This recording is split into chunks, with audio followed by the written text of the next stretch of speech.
We are growing like a weed. Dan Sileo, National Football Show. Welcome aboard with us. It's been pretty interesting, hasn't it, over the last week with the NFL draft, free agency, crying quarterbacks. You know, these guys in Green Bay hate me. Oh, okay.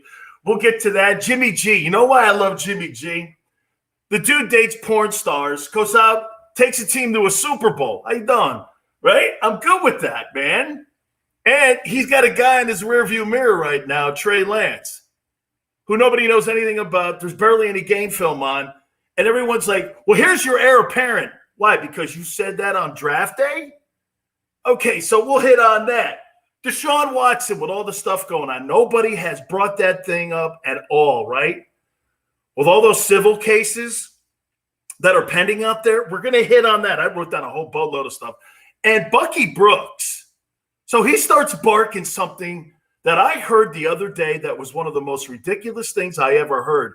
Yeah, why don't you move on from a guy that's won 80% of your football games and go to Justin Fields? That's the kind of crap that kills me.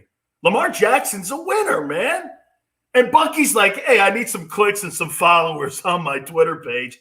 So let's make something BS up. There was a quarterback that was extended, and Deion Sanders is barking about something that is completely irrelevant. We'll get to all that. I do want to tell you who's scheduled to jump on the show with us today. Rick Gosselin from Talk of Fame Network and also from the Dallas Morning News. He's a Pro Football Hall of Fame voter. He is a man that is plugged into the Dallas Cowboys. I know. Cowboys again? What are you, Skip Bayless? I get it. But the Cowboys are one of the most intriguing teams, even with the signing of Dak Prescott. We'll get to that, too, with our friend Rick Gosselin from Talk of Fame Network. Anthony Becht will join us. He's part of the Buccaneers post-game show, and he's a former Buck, former Jet. We will talk to our friend and get his spin.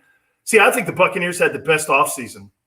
You bring everybody back and your coordinators. I don't know how you don't think that's not the absolute best. We're also going to try to run down Terry Bradshaw. Bradshaw is now trending on Twitter, and I got to tell you, Terry's not afraid to say anything. I think that's pretty easy when you got 4 Super Bowl rings, though, right? You could say that when you have 4 of them things and you're 4-0 in them, right? And you're like the number 1 overall selection at one time when you were drafted out of college, and you're considered the greatest quarterback in the history of the Pittsburgh Steelers, and you're on the NFL on Fox. I mean, so very popular. People are trying to run him down. We talked to him earlier today, and he's doing a lot of things at this time, but we hope that we're going to be able to nail him down during these next 2 hours. So Terry Bradshaw, we're going to try to effort him as we go through the National Football Show. All right, let's get into something that, you know, has been the main topic. It's Aaron Rodgers. You know, I'm going to get accused here of being, oh, man, get off my lawn, dude. Okay? Oh, man, get off my lawn.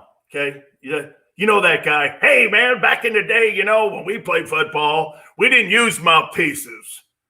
You know, we didn't have jock straps. We just went out there and we played, you know, the old way. Face mask, I took that face mask off and I throw it in the trash. I didn't need that son bitch. Hey, man, you know me. I don't want to be that guy. You know that guy. You hear him all the time. You know, back when I played with one leg, you know. The other one was a prosthetic, man. It's like, no, dog, you know. I hate that guy, too. I really do. I hate that dude.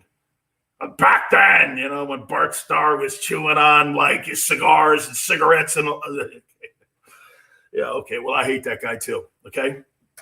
But I will say this. I get that. When I played, and I had a chance to play against guys like John Elway, Dan Marino, Phil Simms, these guys were not just great players. These guys were just absolute tough guys. And the position demanded that you were a tough guy. Even dudes like Montana, tough guy. Remember what Jim Burt did? Go look on YouTube, man. Jim Burt busted his ass up, and then Leonard Marshall busted his spleen up in an NFC championship game. Joe Montana was a tough dude, man. All them guys were, because you know why? We didn't have the wormy rules on the quarterbacks protecting them now, you know, so that nobody gets warm. It's actually smart. Let me tell you why it's smart, what the NFL's doing here. The NFL is protecting the visual for television on Sundays. Here, the biggest nightmare for an NFL executive on Park Avenue would be is if you had backups playing in the Super Bowl. That's not something that you want to have. Okay? You don't want to go there, and you do not want to see, no disrespect, Nikki, but I don't want to see Case Keenum and Nick Foles playing in a conference title game because I'm starting to do this. Who?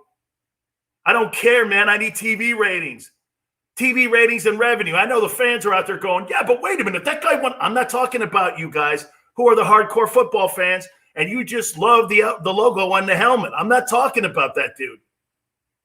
I'm talking about see, before I move on to that, you got to remember something, football fans. You're a step up from wrestling fans.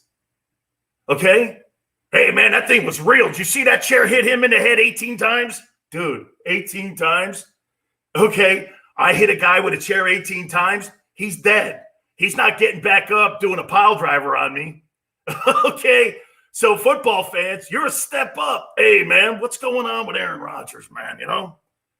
Don't work that way, man. The National Football League looks at its fans a little bit more educated wrestling fans. Why do you think they give you PSLs and you stand in line? Hey, man, I got a PSL here. Yeah, but you know the only thing what a PSL does?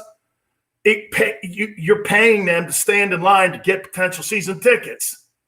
They're double dipping you. Yeah, but I'm a fan of the NFL. Yeah, they know that, and they take advantage of that, and they hijack your loyalty to your team because they know they can monetize it. The NFL looks at you as educated wrestling fans. You think they care who's in the Super Bowl every year? Absolutely not. Oh, wait, I'll take that back. They want the Cowboys and the Steelers and the Packers in them conference title games because those are the, quote, big logos. NFL's a business, man. Unlike Major League Baseball, who acts pathetic like a political party, they yanked the MLB All-Star game out of Atlanta. You think in any way, shape, or form the NFL would have yanked the Super Bowl out of Florida, even though they hated the governor? Not in your life. The NFL's not going to upset advertisers.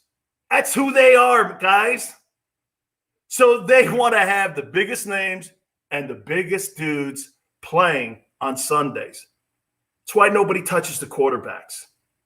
So I get from my era to today where you had dudes like Aaron Rodgers going, you drafted somebody behind me. Puts a little pouty face on, you know, calls his agent, moans to him, kicks his girlfriend out, gets another girlfriend. These guys are like weird dudes, these quarterbacks. But they're the most essential personnel piece that's on any football team. Any football team. And they know that. And now get this. They're being compensated like that. These guys are making north of $40 million now.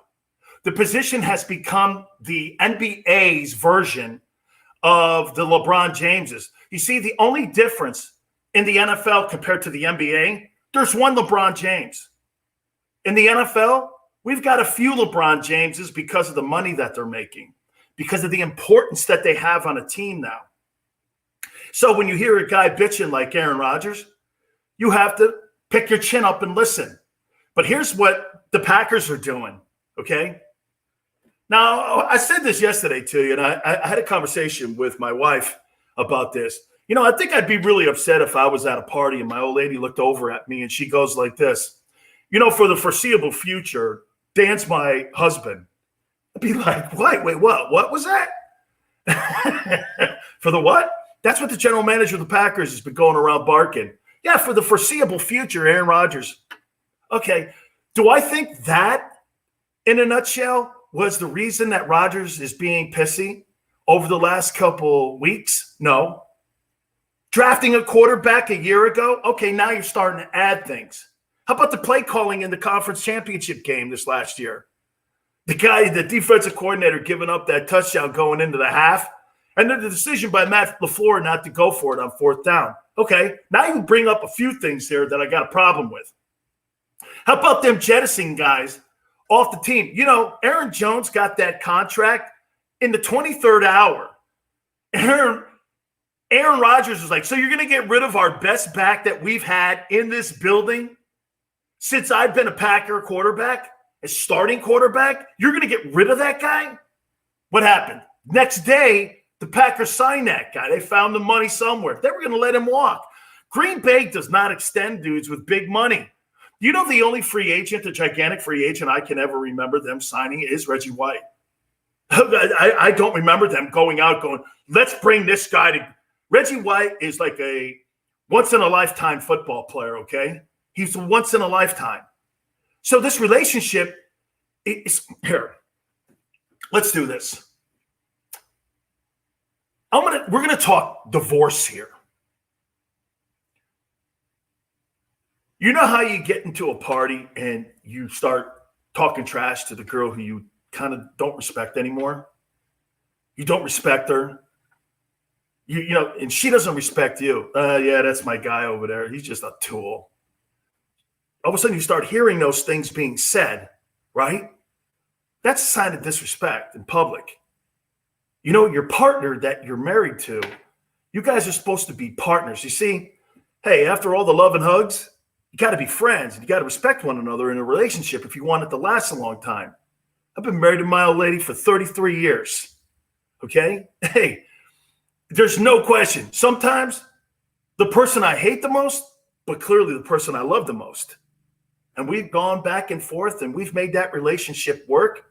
We've said things to one another, but we always buried the hatch because we got a daughter, we got a great life, and everything's wonderful. We see the big picture. Well, that's what the quarterback has to be like today with his football team. They've got to have a relationship like that. Do you have to kiss your quarterback's ass more today than you did back in the day? Yes. How about this too? Let's do this behind the field here. Do you like it? No. Because no man should talk to another man like that. Hey, how you feeling? You're all right? I get it. But that's the way it is today, man. Athletes are treated differently. And know this, if you're saying all this crap publicly, what are the Green Bay Packers saying behind Aaron Rodgers' back? All you have to do is just take a look at what they're doing. They went out and drafted a guy last year in the first round, and they moved their ass up to get the dude. Trust me. If they thought that guy was ready to play, Aaron Rodgers would have been on a new football team prior to the NFL draft. But they know he's not ready yet. I saw that guy, and there were guys that were in that organization a year ago told me, I don't know. And you moved up. And by the way, you've got to decide whether or not you keep that guy on your team or you go into the draft again to find somebody else. Because I'll tell you this, you better be damn sure that Love, he's the guy that could take over for Aaron Rodgers. You better be sure.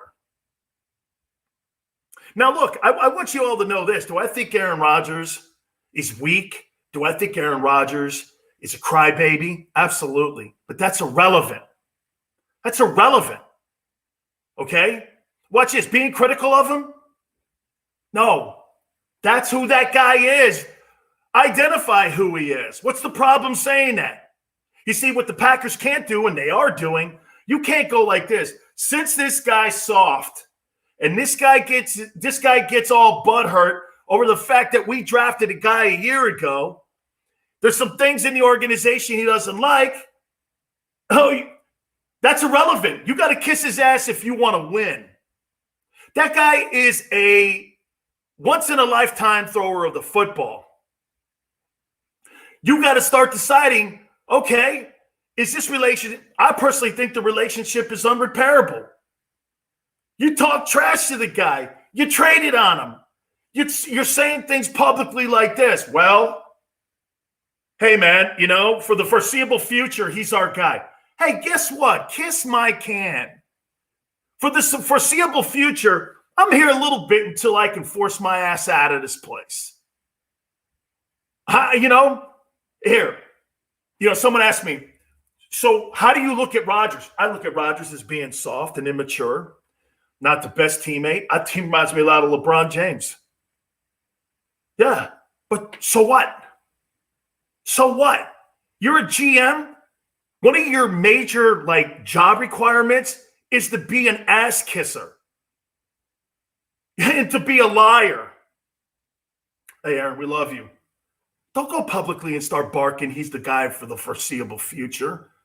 What a tool bag. The Packers are not getting this right. Now, here's something else to think about. Maybe the Packers are planning this the way.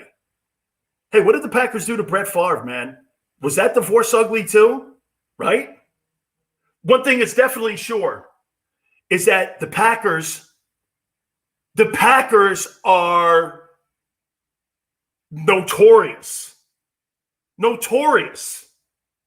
for doing this stuff. Notorious. And make no mistake about it, this is going to end brutally, okay? You see, I think people think that, are you going to kill Aaron Rodgers today? I already know that he's this dude. Why are you pretending he's not that guy? He's soft, he's weak, he's great.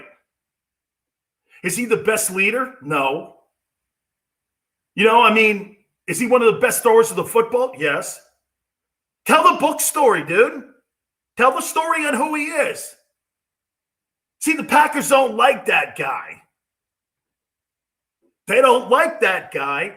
They want him to be more in line with the Packer way. Rodgers is not. Well, that's a you thing then. The Green Bay Packer organization is doing this wrong. Should you kiss a star's ass? In today's world, yes. Yes, in today's world. Hey, back in like 1990 and 86 when I played and everybody was, we're all heart. But that days are gone, man. There were things you could say on radio, on television. All in the Family was being played back then. You think you could put that crap on the TV today? Never in a million years. That's cable, dudes. World has changed. You got to get over yourself. And the teams that evolve, like the Pittsburgh Steelers and how to handle players, that's why they're successful. Hey, you think that the Rooneys knew how to handle Terry Bradshaw back in the day compared to how they handled Ben Roethlisberger? You think any way, shape, or possible that Chuck Noll treated the way he treated Terry Bradshaw and the way that Bill Cowher and Mike Tomlin treat Ben Roethlisberger, you think is the same? Oh, here's the one thing, too.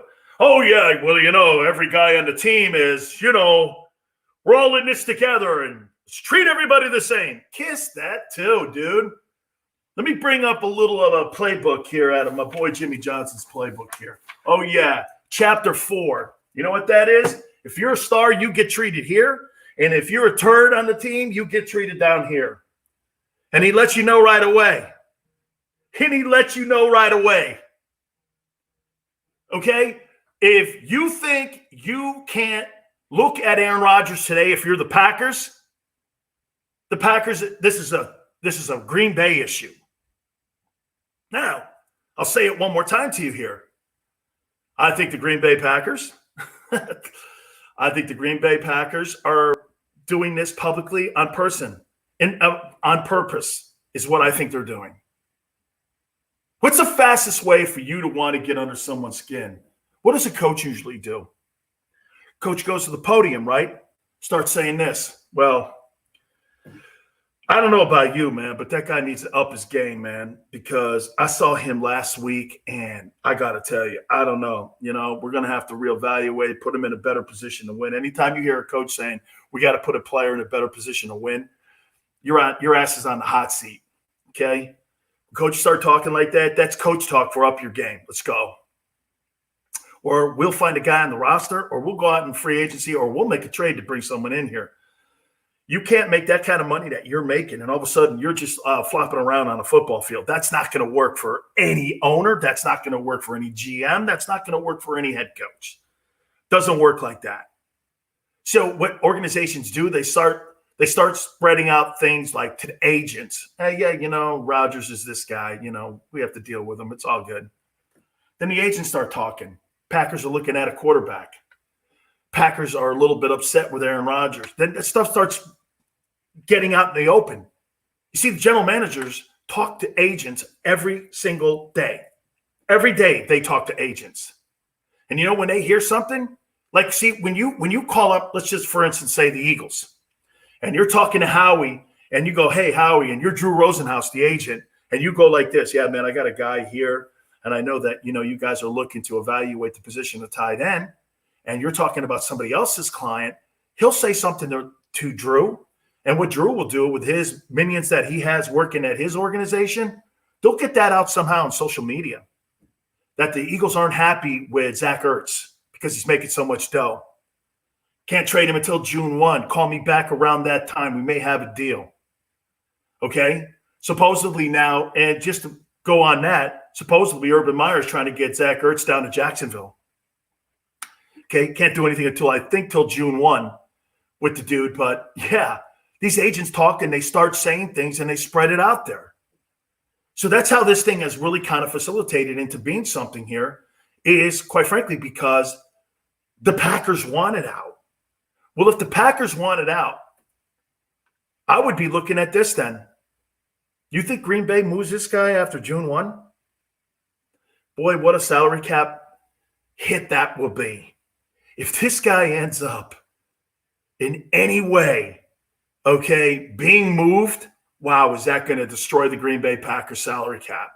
He is a massive hit to that cap. However, you get assets and you can build up draft choices by trading him away and say to Denver, where I think is a landing spot for him, then guess what? Okay, Green Bay's got a balance, but this is not Green Bay's MO, man. It's not what they do.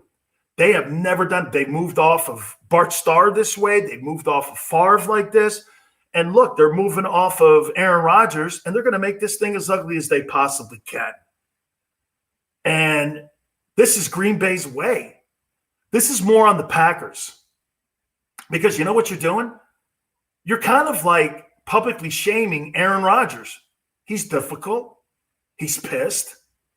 He doesn't like we drafted a guy.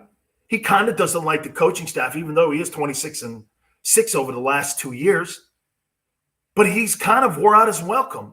You know, sometimes in a relationship, it's just like it's not attainable to stay together. That's what this is. So why go into the 2021 season knowing that you got a quarterback that hates playing for you and you hate him in your huddle?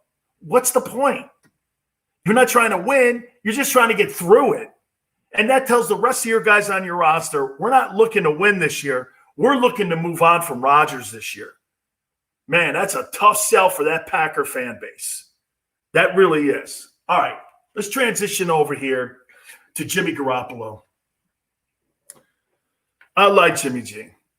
Paisan, okay, right. He's Italian, so I'm always partial to that, okay? I am, all right? I love Jimmy G. Trey Lance will be lucky if he's anything remotely close to Jimmy G in talent. You think Trey Lance is going to be a better quarterback than Jimmy Garoppolo? Well, that's a big statement. Jimmy Garoppolo has won an NFC title, okay? He has a winning record. In San Francisco, he's 22-8. I get it. 53% of his games he's missed. I've underlined that numerous times.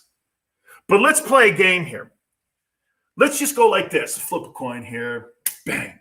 Heads, Jimmy G is going to make it through a year. Tails, he's not. It's heads.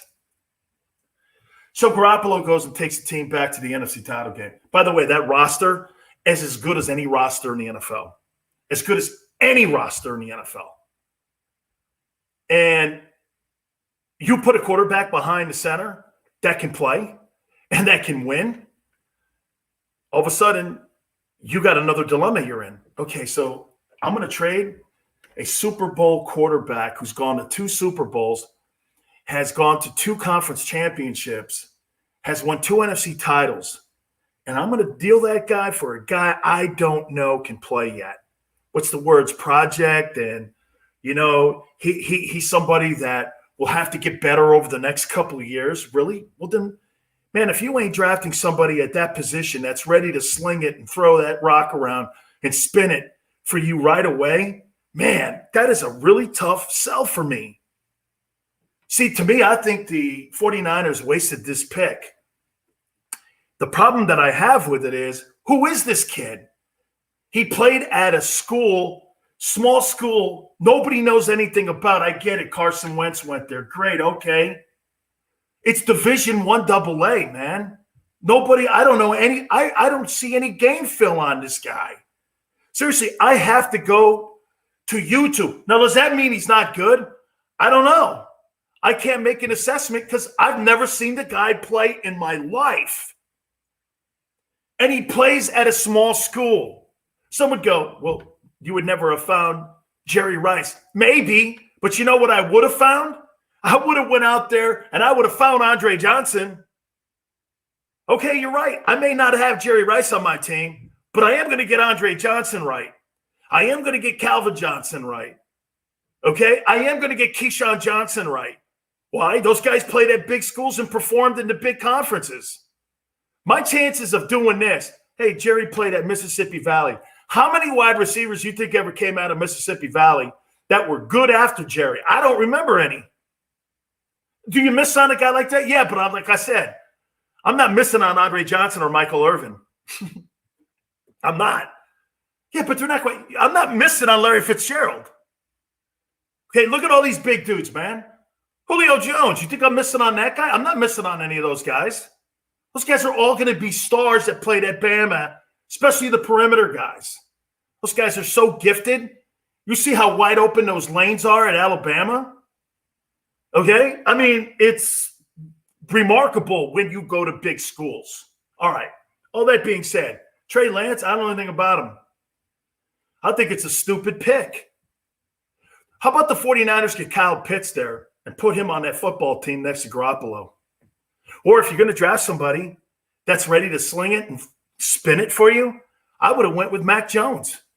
Dude, and you know, I love what people said about Mac Jones. Well, he played with all those great gifted guys. Did they win? Remember when Karl Malone went to the Lakers and the Lakers just could not win, could not do anything? Remember that Eagle team with all those stars on it that couldn't do jack because they just weren't in sync? You know, you could put all – look at the Washington team thing, whatever they call that thing. Look at them. Every year Daniel Snyder brings people in. Do they ever win? They're like the Raiders version of the East Coast. They don't win because you put all them dudes on the team. That's not how you win ball games, man. You win ball games by putting people that fit in with you, man. Okay? Not by adding all these tremendous superstars, okay? So my point is that the 49ers, they have a Super Bowl team. My job is to keep Garoppolo healthy. If Trey Lance sees the time of day in the first half of the season, 49ers will be in the same boat that they were in last year and in the years that Garoppolo was hurt, because you know why? You're not going to have a guy that can throw it or get you wins. This is about winning ball games, man. Developing players at the third pick. I have always, as a football guy, thought that was ridiculous. The third pick in the draft? No. You mean like the 29th pick or the 105th pick you want to develop.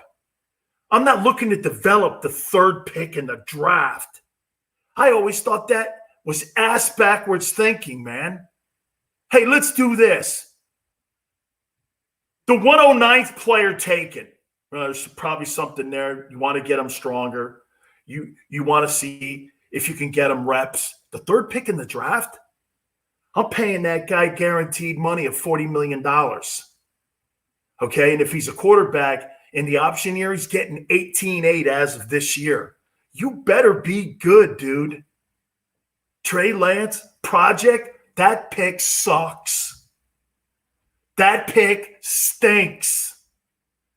I have no – hey, someone may say this to me. Well, you know, we know more than you do. Fair enough.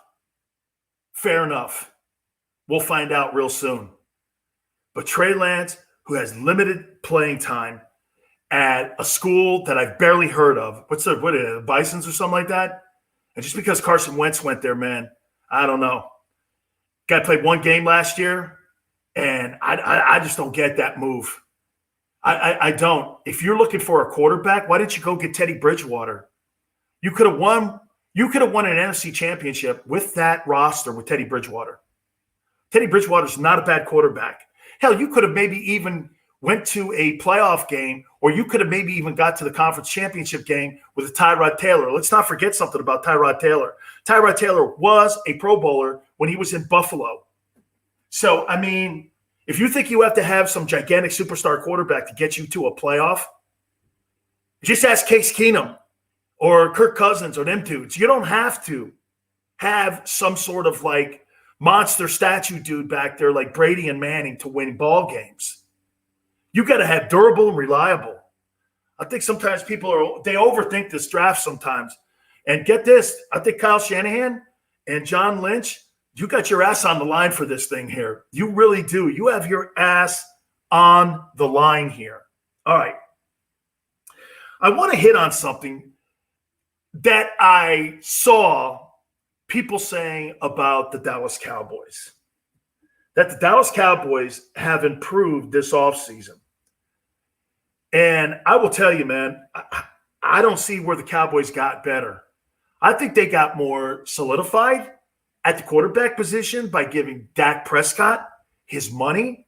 I think they addressed a need at linebacker by getting Micah Parsons from Penn State.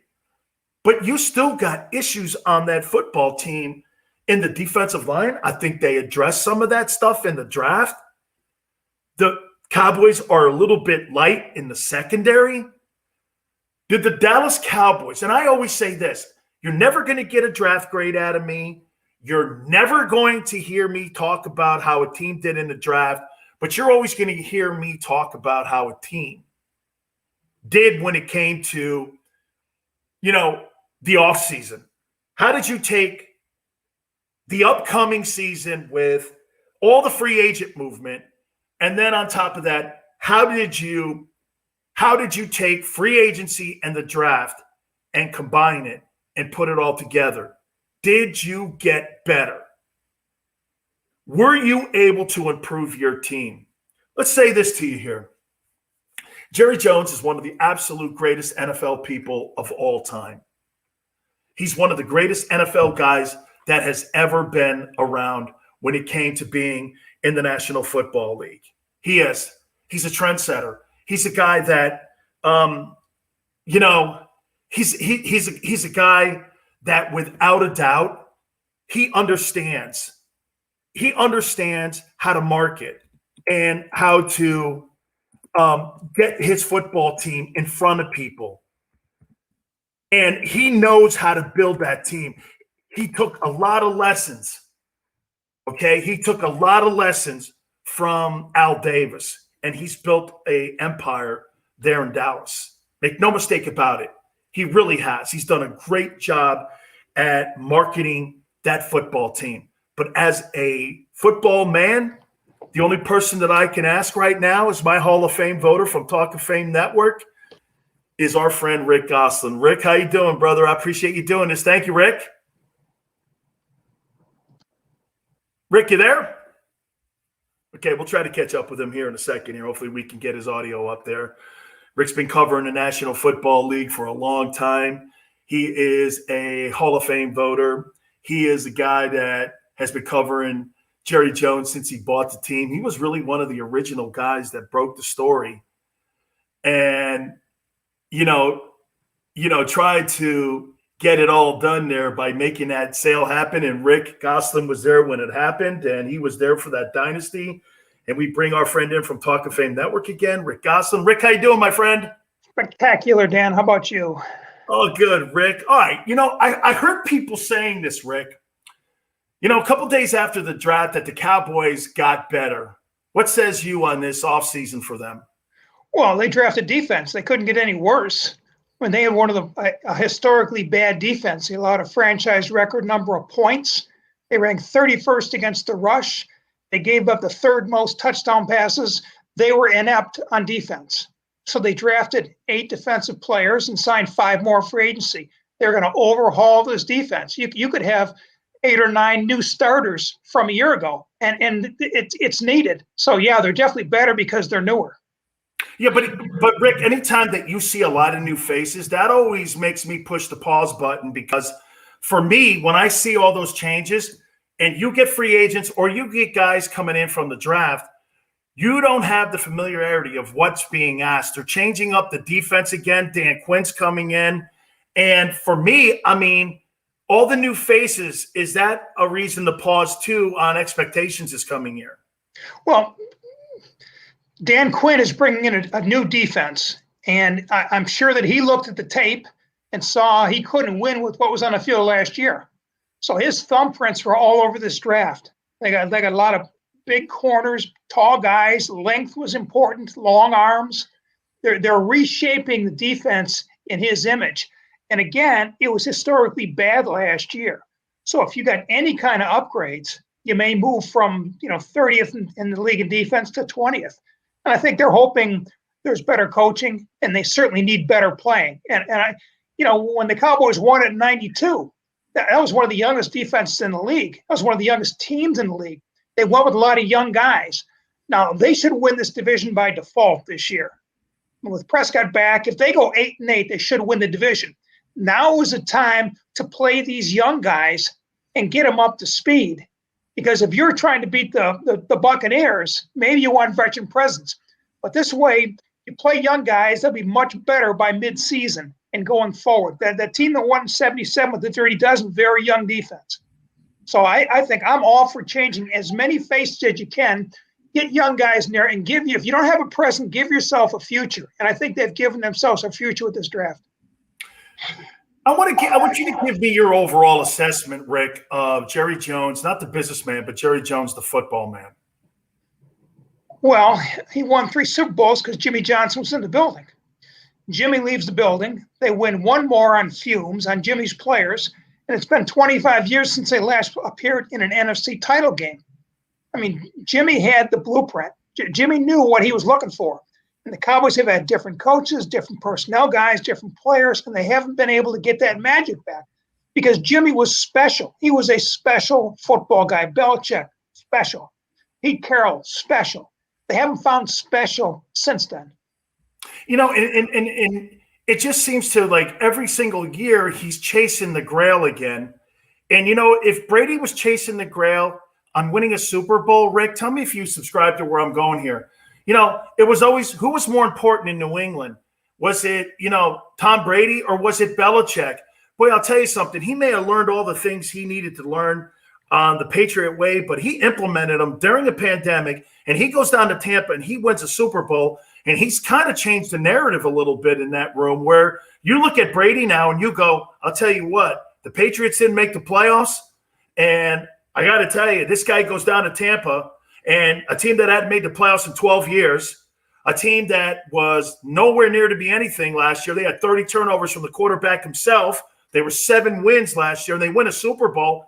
I don't know. And when I look at Jerry and Jimmy and that whole thing, it just seems to me that Jerry's chasing, like, the Holy Grail. I got to win one without that guy to really solidify myself as a GM and a football person. Do you agree with what I'm saying? Yeah. The thing is, I think Belichick and Brady were good for each other for those 20 years. And you talk about, who was more important. Well, look at virtually all the Hall of Fame coaches. They were one quarterback coaches. Paul Brown had Otto Graham. Lombardi had Starr. Noel had Bradshaw. Walsh had Montana. Jimmy had Aikman. Those coaches didn't win again without those quarterbacks. And Belichick had Brady. So I think you can't undersell what Belichick meant to Brady. You can't undersell what Brady meant to Belichick. I thought Tampa was ready. With the weapons they had, I think Brady he called his shot. And then he brings in Gronkowski. He wants Antonio Brown in. I mean, that team was ready to win. It wasn't ready to win with Jameson Winston, but it was ready to win with Tom Brady. And he got a coach that was more receptive to what he wanted to do. He was going to let Brady basically call his shots on offense. So it was a perfect situation for Brady. I was listening the other day to Dan Mullen talking about Dak Prescott when he was his coach at Mississippi State. And I'm going to tell you where I've changed my opinion on him, Rick, and maybe you being around him and having a chance to speak to him more than I have, that, maybe you see the same thing. Dan Mullen said this, and I'll put it in a brief synopsis here. When we invited him, he's like to a camp when he was in high school. Man, I didn't think nothing of him. He didn't have a very good arm. He wasn't very accurate. But all of a sudden, the strength and conditioning coach comes over to Dan Mullen, the Mississippi State head coach then, and goes, "You got to sign that guy immediately." And Dan Mullen goes, "Hey, man, I hope he can throw the ball better." So what he did was he gave him some skill sets, and he came back the following year, and he came to that camp, and he had just improved from this point to this point. And Dan Mullen went like this: "Holy crap, this guy really improved." They bring him into Mississippi State. His freshman year, he was okay, but he kept this line in his trajectory of getting better and better and better. He goes, by the time his junior year came, he goes, "I could not believe from where he was 3 years ago to where he is here." And where I'm going with this is maybe we're talking about a late bloomer guy here. He gets all the money. They solidify the position now. But do you see that same thing? I'm expecting a big year from Dak, and I expect Dak, even coming off an injury, I expect him to be really a catalyst over these next couple of years. Do you see that same kind of characteristic of him? I thought the best thing about Dak Prescott coming out of Mississippi was the intangibles. He is a tremendous leader. He's not Aaron Rodgers. He's not Drew Brees. He's not Tom Brady. I mean, he's got his own little skill set, but what a tremendous leader. And the players rally around him. He inspires them. Whether it's making a play with his arm or his legs, he seems to make a play when he needs it. Now, last year, we saw him take the next step as a passer. He had a run. He was, after 5 games, he was an MVP candidate. He was 400, 500 yards a week. So you put great weapons around him, you're going to make a better quarterback. Now, when he didn't have Elliott during that suspension, he struggled. Before they got Amari Cooper, when they tried to go by receiver by committee, he struggled. Now, when you put the weapons around him, like most quarterbacks, he's going to be better. And I think that's the case. This is a loaded offense. 2 years ago, they were the number 1 offense in football. They were heading that direction last year before Dak got hurt. I think with the talent he has around him, he can be a special quarterback. But I think his intangibles are still what carries his game. His teammates believe in him. And that's what Troy Aikman had. You walk in the huddle, we're going to get this done. And they believed him. And I think that's the belief that Dak carries. Now, no matter what the situation, we're going to come back, we're going to win this game. Rick, Mike McCarthy, let me throw this at you here. I compare him to George Seifert. And where I go here with that is, guy was spectacular when he had the personnel in San Francisco. He goes to Carolina. Everyone went like this to him. Wow, that's the guy? He was all over himself in Carolina. And with a record, if you look at his win-loss percentage, I mean, it's Hall of Fame worthy stuff when you look at the numbers that he had when he was in San Francisco. And you could make the argument, Rick. I mean, win percentage-wise, that guy's in a conversation. I mean, but he goes to Carolina, and everyone kind of went like this. I don't know. I look at Mike McCarthy. I saw him kind of fumble all over himself. And then I heard that thing the other day with the number 1 overall selection that the Cowboys took, that Micah Parsons guy, not overall, but the Cowboys pick at 12. And he wasn't even on the Zoom call to welcome him into Cowboy Nation. It was the DC that was in. And I'm thinking to myself, Mike McCarthy, I mean, how do you see him, Rick, as a coach for the Cowboys? Do you think he also improves this year? Again, he was a great coach when he had Aaron Rodgers. The coach is only as good as his quarterback. Now, he didn't have Prescott last year. He was a 4-12 team because he lost his quarterback. Now, I think he'll have a better judge and better gauge on McCarthy this year. If he has Prescott for 16 games and they go 10-6, 11-5, you can say, yeah, Mike's back and they're on their way. But he was trying to win. They started 4 different quarterbacks last year, and he's an offensive guy. That's tough to do when you have no continuity at the quarterback position. But I think it's a bad year to judge McCarthy. There was no defense last year when there's no quarterback. I think you'll have a much better feel this year. You got a defensive coordinator that has his own blueprint. You got players to implement that blueprint. And you got a healthy Dak Prescott. If they go 10 or 11 wins this year, you'll say, yeah, good hire. Mike McCarthy, good hire. All right, let me get some NFL questions here. I want to get your thoughts on what's going on in Green Bay. I'll tell you something, Rick. I've never seen anything like this. But then again, if you start thinking about how the Packers acted with Favre, they like these ugly divorces, it seems. I mean, they did it with Favre, and now it seems that they're now doing with Rodgers the same way. The difference here is that because of the money, and I guess it's because of the times, you're hearing Aaron Rodgers bark back. I mean, how do you think this thing ends this year? Do you think he's still the starting quarterback for the Green Bay Packers? I know it would be a massive salary cap hit to that football team this year if he ends up doing that. But, I mean, how do you resolve this, what's going on in Green Bay? Well, it's a bad situation because no matter what you trade him for, you will not get equal compensation for the NFL's reigning MVP. You can trade him for 3 1s and 3 2s. You're still not getting Aaron Rodgers back. So I think the Packers are going to play it out as long as they can, hoping that they can change his mind, that they can want him to come back. I don't know. I wish I had a crystal ball, but I've never seen a predicament like this. Where they're basically forcing the quarterback out. They should have told him they'd taken Love. They didn't. It's a mess, and it's a mess that's been brought on by the Packers themselves. I can't even speculate how it's going to end up, because if you trade him, the salary cap hit, the lack of compensation back, you're going to look bad to your fan base.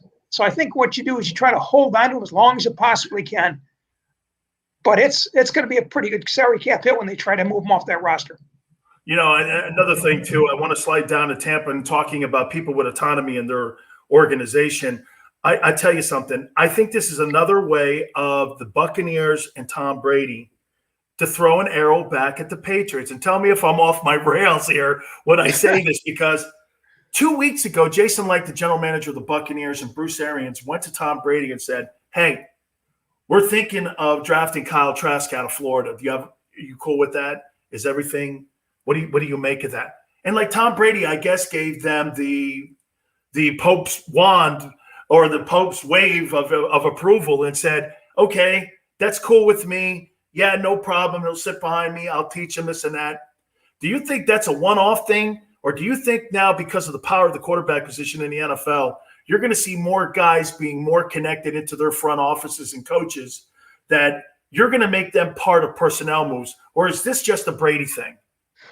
I think it's – first off, Brady's wearing 7 rings. You better keep him in the loop. Kyle Trask is not a threat to Tom Brady. He's a 3rd-round draft pick, and Tom is in his 40s now. He's not going to be playing forever. Yeah, but Rick, how could Love be a threat to Aaron Rodgers? He was the one. He said he's Aaron Rodgers. He was a 1st-round draft pick. I get it. You're right. Just like Aaron Rodgers was a 1st-round.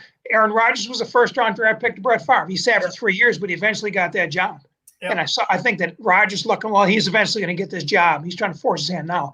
But Trask, they're going to have a year or 2 to groom him. When Brady retires in a couple of years, then it'll be his job. But yeah, you want to keep him in the loop. The Packers should have told Love that you got a franchise quarterback. Or half a dozen franchise quarterbacks. You want to keep him happy. You want to keep him in the loop. And that's where the Packers failed and the Buccaneers did not. All right, since you're on the Veterans Committee and you're a Hall of Fame voter, I got to tell you, man, putting Alex Karras into the Pro Football Hall of Fame, I was like, I knew Alex, and there was a guy that I kind of patterned my game after too, and I just revered the guy. And he was one of the top players in the 60s. Jerry Kramer says he was one of the toughest players he ever played against. What did you think of him being selected into the Hall of Fame finally? Oh, without question. I was an advocate of Alex Karras. I thought that was one of the glaring omissions. There were 3 defensive tackles picked to the 1960s All-Decade team. 2 of them went in on the first ballot, and Alex Karras waits. He's never discussed as a finalist. He finally gets in as in that centennial class. But keep in mind, he was playing at a different level back in the 60s as a pass rusher. He had more career sacks than Warren Sapp. And he was playing in the 1960s when it was run twice and throw once. Yeah.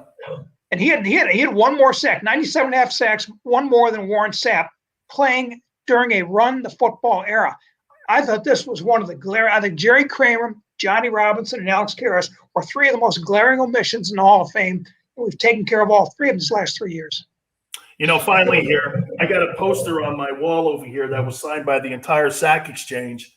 And I got Klecko and Gastineau, and Mark's a friend of mine here. Yeah. I think those 2 players should have some at least consideration. Player of the year was Mark Gastineau as a defensive player of the year, was really the first inventor of the sack dance, held that record for a boatload of years for the all-time single-season sack mark. I mean, if you had to pick between Klecko and Gastineau to get your vote to go into the Hall of Fame, who would it be?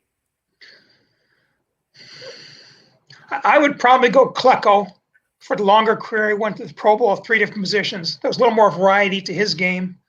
But I think both of them should be discussed. And that's the biggest problem I have with this Hall of Fame committee. We don't discuss enough candidates. You have too many players. I'm on the senior committee. I got a list right now of 80 seniors that I think need to be discussed. Now, are they 80 Hall of Famers? No. But they should have been discussed at some point in their lives, and they weren't. Now, if a third of them got in, that'd be great. But Klecko and Gastineau should both be discussed for the impact they played on the game. Well, when you're the best pass rusher in the NFL for a given season, which Gastineau was actually for a couple of years, I mean, you need to be discussed where, in terms of where you fit in the history of the game. It hasn't happened. But again, I've got 80 seniors, and I wish they could all be discussed, but it just, and now we're getting to put in one a year. So off this list of 80, I get peel off one a year. Oh, that's not good enough. All these guys should have been discussed. When we had the Centennial class, I was pushing for a class of 20 to 25 players. We ended up with 10. 20 to 25 would at least move the log jam around a little bit. Not so. It's shameful what's happened. A lot of these great players that never got discussed. How come Ed White's in the Hall of Fame? What's that? Ed White. Good question. We were talking 4 Super Bowls. When we had Fanikin and Hutchinson on the ballot, they were talking about those two guys, and they said Howard Mudd preferred Hutchinson to Faneca, and I said, well, Howard Mudd preferred Ed White to those two guys, and we have never discussed Ed White. Again, another guy that should have been discussed and just fell through the cracks, and I can't explain why. I wasn't on the committee until the late 90s. I can't explain it, but what's happened is a lot of guys have been shortchanged by the Hall of Fame process. Yeah, I mean, he's on the all-time Vikings team. He's on the all-time Chargers team. He's got numerous Pro Bowls. I mean, I look at his resume and I'm like, wow. Now, Rick, to be fair, finally here, is it fair that the organization also could take accountability here and not promoting these guys more to be considered for the Hall of Fame? You shouldn't have to promote a guy. The guy belongs in the Hall of Fame. You shouldn't have to promote him. That said, in the last 10 years, the process has gotten so political. Back when I first got in, it was us discussing who we thought the best players were. Now there's campaigns being waged, and some guys are getting in on the strength of their campaigns, and they're jumping the queue on a lot of other guys. So you can blame the team, but if we're the 48 best Hall of Fame minds, we should be able to figure out the best players. And right now, that's not happening. Absolutely. Rick, I appreciate it, man. I love talking Hall of Fame with you. There's so many great players. I got my uncle's jersey on the wall over here, Robustelli. That's his induction to the Giant Ring of Honor the night he went into the Ring of Honor for the New York Giants. I got Leroy Selman, who signed this thing here for me. 2 of the greatest defensive players that ever played in the National Football League, right? You got it. You get Jerome Brown and Reggie White. You got a full load there. Oh, absolutely, Rick. I appreciate it. Thank you, brother. Thanks, Dan. Have a good day. You got it. Rick Gosselin from Talk of Fame Network, and also a Hall of Fame voter. He's also on the Veterans Committee, and he is also on the committee that looks at every single one of those players who have been overlooked. And he's got to put Harold Carmichael in. He made a pitch for Harold Carmichael to get into the Pro Football Hall of Fame. He's a guy that goes out and kind of tries to correct a wrong if a guy has been overlooked when it comes to the Hall of Fame. Yeah, I think I really loved what he said when we were talking about, the Cowboys team this year. My expectations on the Dallas Cowboys this year, I look at the Cowboys and do they win the NFC East? Here's how I look at the NFC East. Best quarterback in that division is who? Okay? Don't give me Ryan Fitzpatrick, please. I know Fitzmagic. No. Okay? Best quarterback in that division. It's Dak Prescott. He better be. This guy's making $42 million. He better be, okay? Second best quarterback in that division, okay? Dines Jones. I look at the Giants and Dave Gettleman and the general manager there, and they're saying how much they love this guy, and he was banged up a year ago. I think that guy has a lot to be desired for, man. And, of course, Krause just sends me Jalen Hurts. Oh, Jalen Hurts. Here, let me do this, though. Let me tell you the positives and negatives on Hurts. I love the fact that I said this a couple of days ago. I love the fact that Hurts could go from the Bama program, deal with Steve Sarkisian, okay? Then, get this, they bench his ass for Tua Tagovailoa. Did he cry and bitch and moan? No. He was a hell of a teammate. Sat there, helped the kid. And, hey, that's an asset. And if you're a team out there and you see how he handled that situation, that impresses me more than what he did, even in the SEC game, to put that team into the national championship. Because you know why? When you do stuff like that, that's your next job.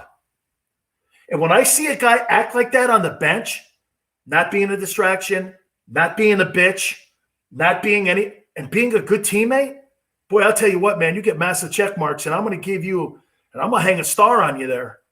Absolutely. I'm going to go, that right there is a great asset. So he gets the blessing of Nick Saban. He transfers to Lincoln Riley in Oklahoma. Immediately, his teammates love him. So he goes from one major program to another major program, elevates them both just by his character. Dude, this guy is a great teammate. That is a dude I want on my roster. Jalen Hurts is a guy I want on my roster. Then I have to determine, is that the guy that can lead my guys to a championship? Look at how it played out in Philly. He gets drafted. They actually move up to the second round to get the dude, right? And his presence in the locker room, it wasn't his words. It was his presence made Carson Wentz uncomfortable. That's when you know you have a dude that can walk into a locker room, a huddle, and everybody is commanding, okay, and looking at you for respect, okay? When my presence and not my words aggravates you, that's a hell of a thing to have. Tom Brady's got presence. Brett Favre has presence. Peyton Manning, presence. Elway, presence. You walk into the room, these dudes don't have to say anything. That's a massive asset. So what do we have? Good teammate, program the program, and he's got a presence about himself. Now is where I look at him and go, okay, does he have now the intangibles to be the face of a franchise? Okay, they went out and they ended up going out, and you know what they did? They got a wide receiver that he's familiar with, right? So what they did was, and this is what the Eagles are telling you. The Eagles are telling you right now that guess what? We're going to give this kid every opportunity to win the job. Okay? Because you know what they could have did? They could have went off page and did something off script. Okay? They could have did something completely off script. They went out the same way, and get this, the Dolphins took exactly with the same page out of what the Eagles did, and what did they do? They got Waddle. And they said, well, he threw to him too. Okay? Jamar Chase at LSU. Well, where's he playing this coming fall? In Cincinnati with the guy who threw him the football. Right? All right. We're going to take a look at this Deshaun Watson story. Anthony Becht's going to join us. We're going to hope to catch up also with our friend Terry Bradshaw. You keep it right here on the National Football Show. Welcome to the Wildwoods, the perfect place where you can safely do everything or nothing at all. Catch a wave, take a nap, go for a drive, grab a bite. It's your vacation, and we're doing everything we can to make it a safe one. The Wildwoods. Your vacation, your way.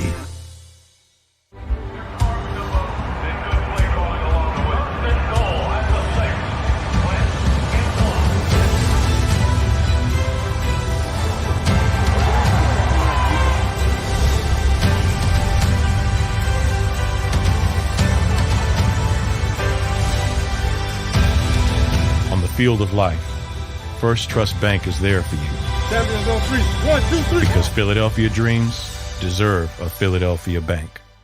The International Brotherhood of Electrical Workers, Local Union 98, is a proud sponsor of The Labor Show with J. Doc and Krause every Saturday night from 6 till 8 p.m. IBEW Local 98's highly trained and superbly skilled electricians are the best in the business, setting the highest safety standards in the electrical industry. So when you're planning your next industrial, commercial, or residential project, choose an IBEW Local 98 union contractor. Learn more at ibew98.org. The light from a star can take millions of years to reach Earth. So when you look at a star, you're looking back in time. But I see the future. I see exploration and courage. I see my country finding new horizons out there. And I see giant leaps making a comeback. I see myself. The future is where I'll make history.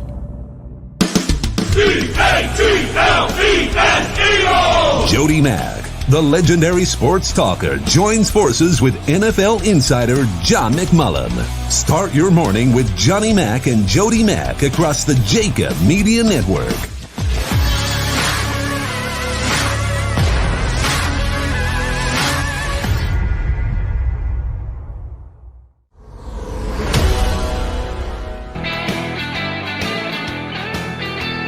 Hour 2 National Football Show with your boy Dan Sileo. This bad dog is just rolling. By the way, we've got some programming that we want to keep you abreast of. Tomorrow, we're going to have the general manager of the Pittsburgh Steelers, Kevin Colbert, on with us. We're working out the time, so stay tuned, man. We got the GM of the Steelers. We'll get his thoughts on their number one pick, Najee Harris.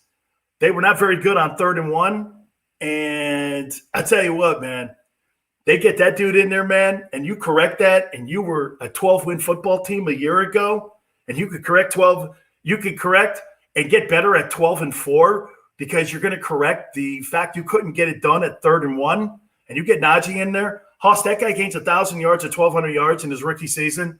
That Pittsburgh Steelers team could be a scary team because what's the one thing that team can do? They can play defense on the other side. All right, in this segment here, we're going to hit up a little bit on something that Deion Sanders said. Also, Lamar Jackson, and I'm going to hit up on Deshaun Watson. But also, bottom of the hour, our friend Anthony Becht's going to join us. He is part of the Buccaneers post-game show, and he's a former Buck, former Jet. We'll get his thoughts and maybe a little bit on the Jet conversation, too, on what he sees with Zach Wilson. All right.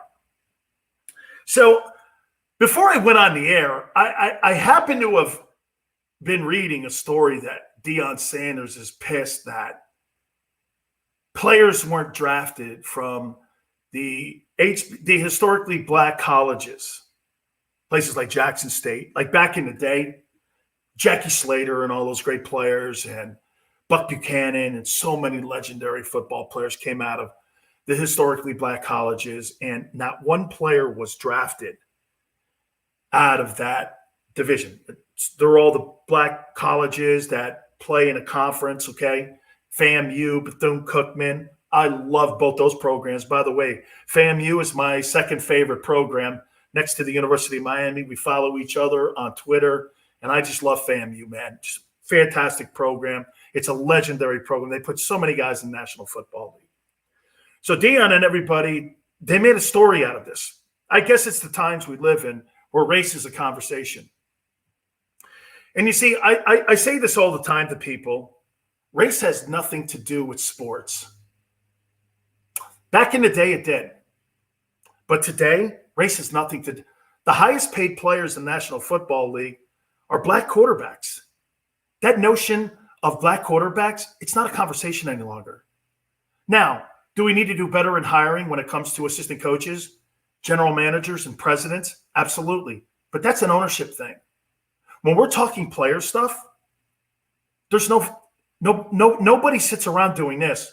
Well, here, let me get my black player board here and my white player board here. And we got too many black guys on our team here, so we need to draft someone. Nobody does that. It's racist and it's dumb. And no, that's not how you win. I don't care if you're green, yellow, or black, or orange, or purple. Can you play? Are you a good teammate? Are you somebody I want in my organization to represent my colors and my logo? I don't give a crap about any of that other stuff. Your sexuality, your politics, nobody cares. Nobody cares. But because today's media has to make a story out of race, you actually think an NFL scout did this. Can't blame, hey, I'm not going to draft any guys out of that. HBCUs, man, no way. No way at all. You'd be fired in a second. If I had a scout or a GM that talked like that, I'd be like this. Watch this. Let's just pretend race is not our conversation. So you're not gonna recruit a group of schools that traditionally have put great guys in the NFL. You're fired. Why? Because I don't like. No, because you're dumb. That's more of a dumb dude thing. On top of the fact of it being, it's dumb. Well, I'm not going to recruit. So the point is, you're making a race story out of something that's not a race story. But because we're in today's society, race is always, and I just tell people stay out of my sandbox. You see, the great thing about sports is this, especially football. It's a civic pride thing. Let me use the Eagles. You think when people go to the link, they look down and they look and go, oh, there's a great black player. Or do you think you hear Eagle guy go, that's a great football player. I'm so glad he plays on my team. There's no faces or color for civic pride. Teams in Green Bay or Pittsburgh, people root for them because they love the Steelers and the Packers. Not because of color of anybody. You know, it's the only place in America where you can say something like this. And by the way, for the record, Mike Tomlin's my favorite head football coach. He's my favorite coach. But do you know it's the only place that you can go like this? Mike Tomlin's just not getting it done. He's just not, man. He needs to win more championships. And get this. In our world, we're not called a racist, but if you said something about Senator Tim Scott, he just sucks as a senator. You're going to be called a racist. Sports is the only thing that's left in our country. That's why we need to embrace it and we need to guard it. Because when you can't be critical of quarterback play and you have to worry about the skin color of the players you have on your roster, that's an us problem. Because when you're in an NFL locker room, let me tell you something. There's been things that I've done in my career. Maybe I talk too much like a locker room.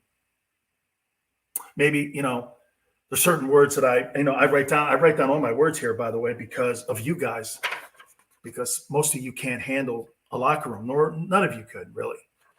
It's funny. I tell folks this. Most of the people that live in America today, you guys are Clark Kent. And the guys that live in sports locker rooms are Supermen. You see, Clark Kent is Superman's version of how he sees the rest of America or everyone else in front of him. Clark Kent is how he looks at Americans. It's how Superman looks at them. Okay? That's how he looks at them. Clark Kent is the alter ego of Superman, and that's how he sees Americans. Okay? So there's a reason why there's more people in the stands than on the field, right? And so I've gotten in trouble with some of the things that I've said because locker rooms, and nobody cares what your color is. So this story with no black players being drafted, it's because they didn't have any.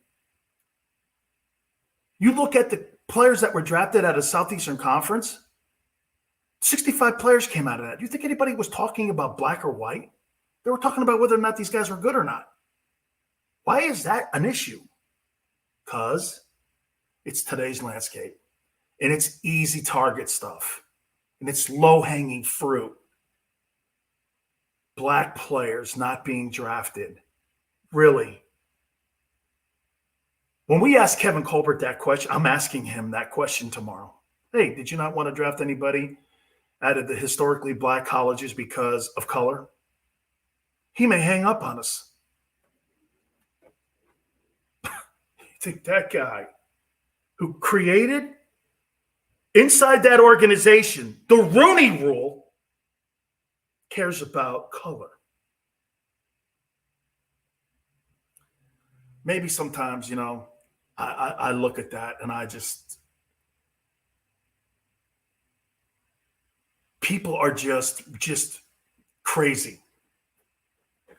Okay? Just crazy how they look at that stuff. Okay? It's about winning football games. Let's get on over to Lamar Jackson here. All right. So I heard Bucky Brooks. How many people like Bucky? I actually like Bucky Brooks I like Bucky Brooks as a talent evaluator. I like him on TV. Comes out the other day, and you know what he says? Comes out the other day, and he says, yeah, maybe what we should start doing is we should start thinking about the Baltimore Ravens moving on from Lamar Jackson. I happen to know Lamar. I love the kid so much. South Florida kid, had a chance to know him. I got really upset with the University of Miami when they didn't recruit him. You get this. He's a South Florida kid, and he doesn't get recruited by Miami. So listen to the story of Lamar Jackson. Lamar Jackson takes that fuel, throws a log on the fire, goes to Louisville, and what does he do? He wins the Heisman Trophy. He comes out of college, and he has a spectacular career. And organizations around the NFL have him come in to do workouts. This is pre-COVID, obviously. And they bring him in. First thing you want to see him run a 40. Because you know why? They're thinking about moving him to another position. Bill Polian said that Lamar Jackson will never make it in the National Football League as a quarterback. He needs to think about playing another position. This is a Hall of Fame general manager, okay, who said that he needs to play another position. That was his pre-draft analysis of Lamar. You know what Lamar did with his mom? They told every NFL team, if you're going to have me run, I'm not showing up to your place. So all the places that wanted him to do a 40-yard dash, he refused to go to. So he goes and works out for John Harbaugh. You know, John Harbaugh, you've got to give him massive amount of love on how he has structured that Ravens football team now. You have to love it, okay? Think of this for a minute. You go from Joe Flacco, 7-step drop guy, okay? 7-step drop guy. And you go from that guy to a guy that runs around the schoolyard.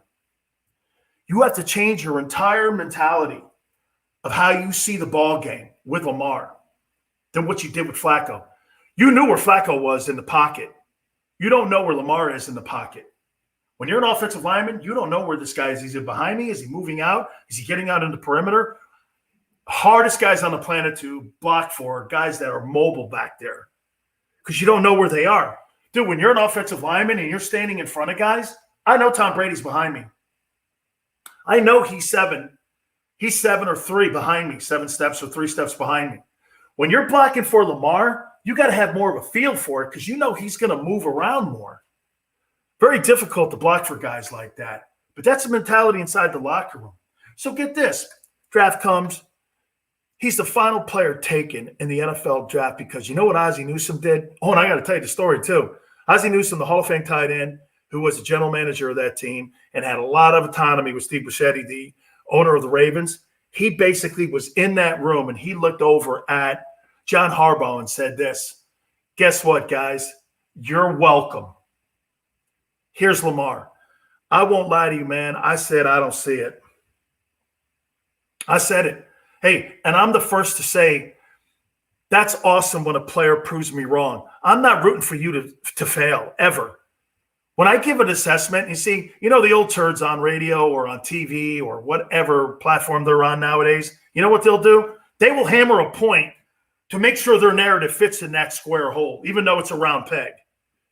They'll do everything they can. They'll bring on guests to try to solidify their position and their stance. And you know what? You're like this. Why? You're wrong.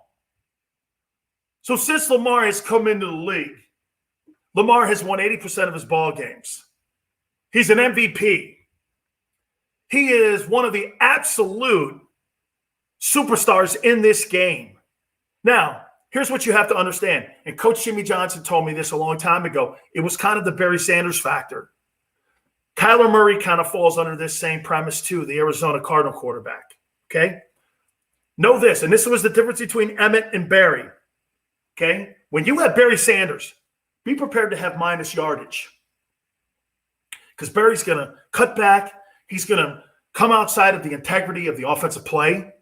And that's what Barry does. Barry does that all the time. Okay? So be prepared to have minus yardage. Emmett was never going to come out of the integrity of the offense. That's why you always saw this with Emmitt Smith. 3 yards, 5 yards, 9 yards, 6 yards, 2 yards, 1 yard, 8 yards. Barry, you saw those incredible 35-yard runs. Not with Emmett. 9 yards, 8 yards. You look up, Emmitt Smith's got 28 carries and 150 yards. And you're like this, where the hell did that come from? You never saw minus plays with Emmitt Smith. Never saw it. You saw him with Barry, though, right? So Jimmy Johnson said, if you can learn to live with that, you're going to see minus plays with Kyler Murray. You're going to see minus plays with Lamar Jackson. Okay? You're going to see minus plays. If you're okay with that, then you move forward with it. But here's the one thing. When you get into playoff games, the defenses are great, and they put the clamps down on your passing game, and all of a sudden you don't have that running game going, you're one-dimensional. And when you're a player like Kyler Murray, and when you're a player like Lamar Jackson, if you shut that run down, you make these guys limited in their strength. Okay, when I play against Lamar Jackson, Kyler Murray, I know this. What do they do best? They improvise. They're great on their feet. They can throw the ball on their feet. So what do? Got to stop the rain. Got to stop the running game, and you got to set the edges. You got to keep them in the box. And what you got to try to do is, hey, make them beat me throwing the ball. You know, going back to that old adage, make me believe that you can beat me from the pocket. And I will say this, Lamar has not shown that in the postseason yet, that he is good enough to beat the truly great teams. And I think Kyler Murray's going to struggle with this. Because again, and here, know this about Lamar. I love the kid because I love the shirts that he wears. You know what the shirts say on him? The shirts go like this: no one cares. No one cares. And that means this: when I see something like that, no one cares about anything. You got to do everything yourself. You got to get yourself better. You got to make yourself better. You have got to, without a doubt, make sure that you get it right when it comes to improving. And he has. He led the NFL in touchdown passes, Lamar did a couple of years back. So, to me, no mistake, he's getting better. And I do think Kyler Murray's going to continue to get better as long as they keep putting assets around him. So, you get people that are in this business and in my business that I guess just like to throw crap out at stuff. And, you know, I saw that and I was like this. So hang on here now, man. Okay, hang on here now. We're going to go down that line here of maybe wanting to whatever to maybe, you know, like let's say you want me to move on from that guy so we can go to Justin Fields, the Ohio State quarterback, so that I can sit there and go like this. Yeah, let's just start the whole process all over again. I'm not doing that. You got your guy. Move forward with it. Okay? He's continuing to get better. Now, because of the style of play he has, are you going to give him a Patrick Mahomes 10-year deal? Absolutely not. He's one hit away from having those wheels knocked out from under him the same way RG3 was. Okay? He's a spectacular player. But the notion of moving on from Lamar Jackson is one of the most absurd things that I heard during the whole draft process. He's a fine ball player, and I am a gigantic fan of Lamar Jackson in Baltimore. And I think they're going to continue to win a hell of a lot of ball games. All right, let's transition into this. This is another touchy subject here. You know the one thing that people have gone silent on? They've gone silent on Deshaun Watson, haven't they? My assessment of Deshaun Watson, I think he is a fabulous football player. I think he has a lot of respect by his teammates in Houston and when he was at Clemson. I've heard Dabo Swinney, the head football coach, just talk about him and his character and what kind of guy he is. Obviously, this situation in Houston is not good for anybody, okay? These accusations have come from every angle, and they have basically stopped the process of potentially trading for him. Got to be very careful here because this is what you have to understand. You got potential victims over here. You got Deshaun here. You've got a career here. You've got a reputation here. And what you're not trying to do is you're not trying to insult anybody, especially me. So I think you first have to start out with the victims or the people accusing him of these sexual harassment / assault, civil suits. I want to differentiate, and I want to make sure that we understand these suits against Deshaun. Very touchy here, isn't it? Because he wants out. The Texans are not sure they want him out. I think these allegations here, I think they have maybe elevated them to be more receptive to listen, to maybe moving on from this problem.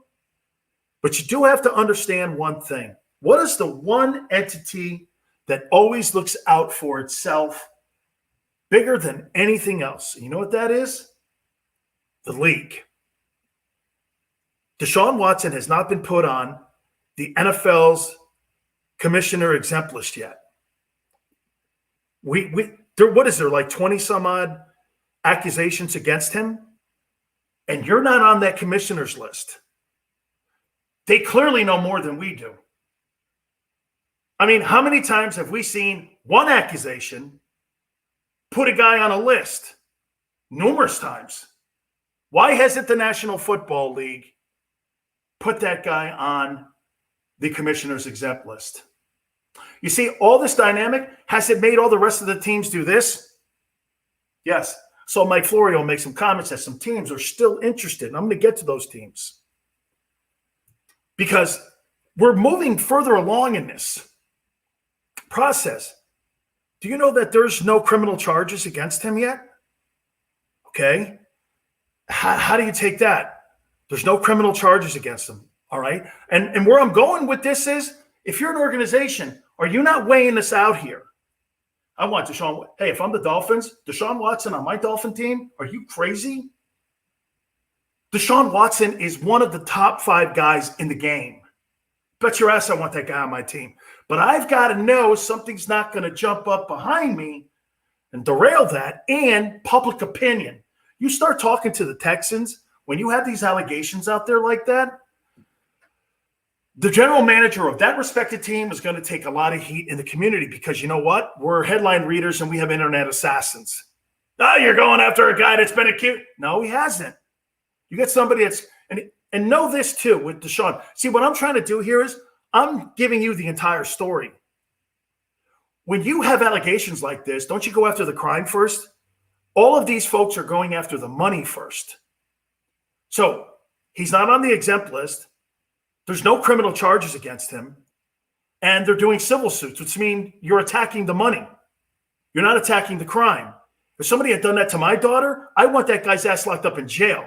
I'm not going to concern myself with the money. I want him in jail if this amount of crime is against this quarterback. You see, here on the National Football Show, we discuss everything here.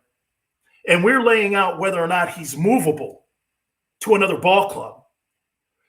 What I'm doing right now is what every organization in the National Football League that is thinking about Deshaun Watson is doing. You can run and hide underneath your desk, but this is what the Broncos are doing.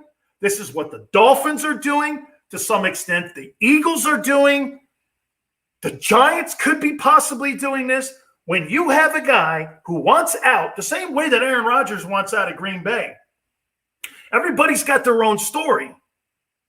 The front offices are going to sit there and do this. What are plus minuses on this? Is he movable? Do I give up first-round draft choices knowing that all of this is still hanging out there? A lot of organizations are in this position now because you know what?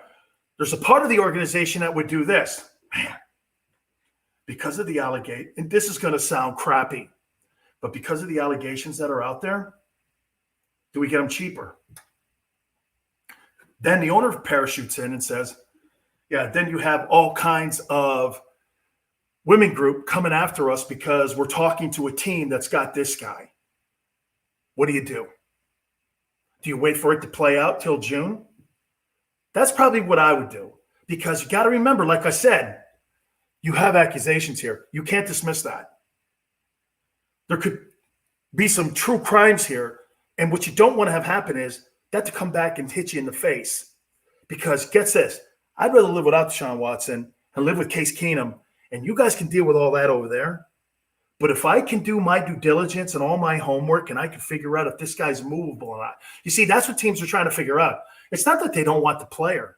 Is he movable? How much do I have to give up for him? How much backlash in the public am I going to feel from him? Now, look, this is one of the situations like this. Look, when you're looking at the Green Bay scenario and you're looking at the Deshaun Watson scenario, you're not going to get any political backlash when you move Aaron Rodgers. Okay? You are with Deshaun. And you're going to have to do this. How about this? Even if he's cleared, you're still going to have to deal with potential collateral damage.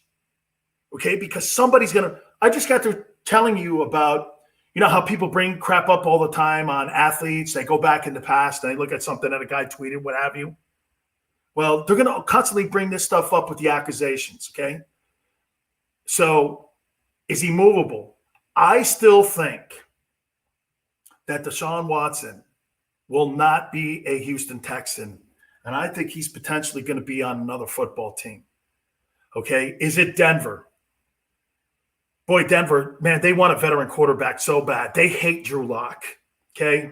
And one thing about John Elway, he cannot pick quarterbacks. Paxton Lynch's of the world, the Brock Osweilers of the world, okay?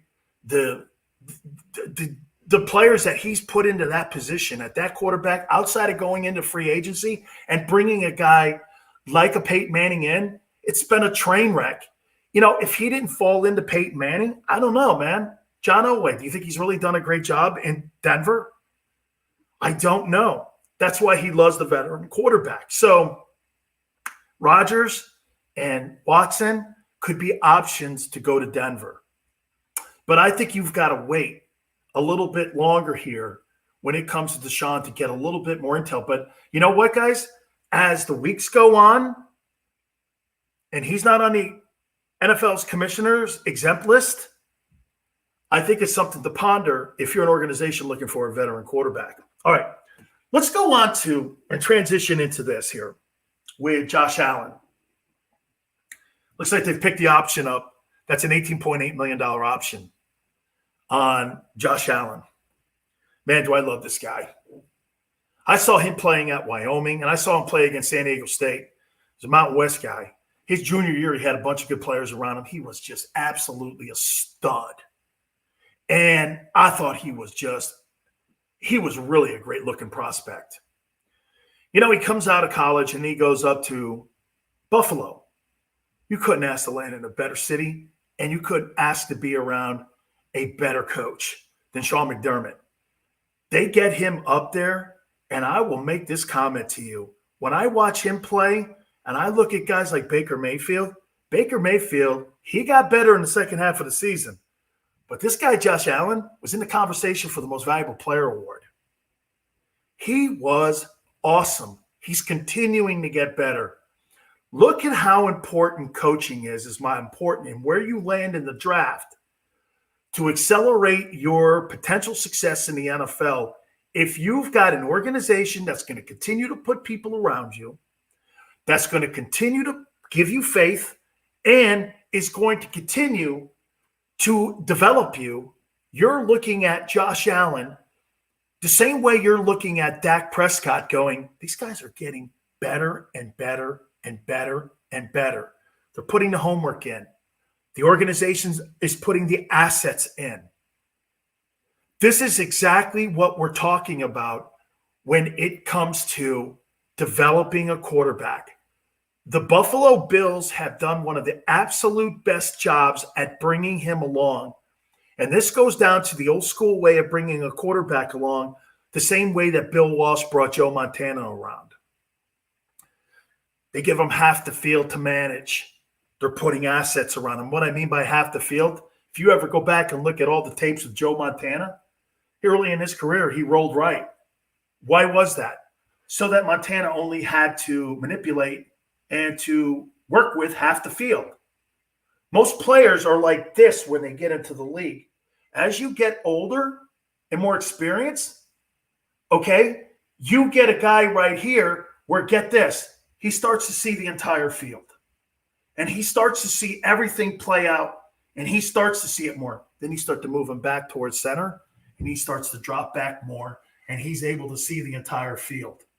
That's how you develop a quarterback. That's how the great coaches develop quarterbacks. That's how they developed Montana. They did the same thing with Josh Allen in Buffalo. They rolled him. They moved him out a lot. They put him out in the perimeter. They let him have the sideline in case he needed to throw the ball away. It's a brilliant way of developing young quarterbacks. The biggest mistake that certain guys make in organizations, they'll get a quarterback, and you know what they'll do? They'll just let him drop back and pretend he can see the whole field. When you play in the NFL, man, those windows that you had in college are so shut down. And when you are in the National Football League, okay, they become portholes. And you've got to know where to throw the ball. I was happy to see that they gave him that contract extension. And he's going to make $18.8 this year. And boy, I'll tell you what, the Buffalo Bills have a roster that I think could get them back to a point where they could be real strong contenders for an AFC championship. And that could be one of your football teams. I think the Browns got a great roster. I think the Bills got a great roster. I think the Kansas City Chiefs really have a great roster. Those AFC teams, they're loaded this year. I mean, look, you got a team like the Browns who don't even know what to do with a guy like Odell Beckham. I mean, when he comes back this year, supposedly it looks like he's going to be healthy. What do you do with him? They were more successful without him. Do you move him as you get closer to June 1? Do you put him out there on a position where you put him on an island out there and you say this, okay, come get him. You're never going to recoup the first-round draft choice that you gave up for him. But what you're going to get is a roster spot, and you're going to have more continuity in your offensive approach. Okay? So, I mean, bottom line is you've got to look at it, and you've got to look down towards whether or not Odell Beckham is in that position. All right, we're going to take a timeout. Hopefully we're going to catch up and effort our friend Anthony Becht. You keep it right here on the National Football Show. Welcome to the Wildwoods, the perfect place where you can safely do everything or nothing at all. Catch a wave, take a nap, go for a drive, grab a bite. It's your vacation, and we're doing everything we can to make it a safe one. The Wildwoods, your vacation, your way.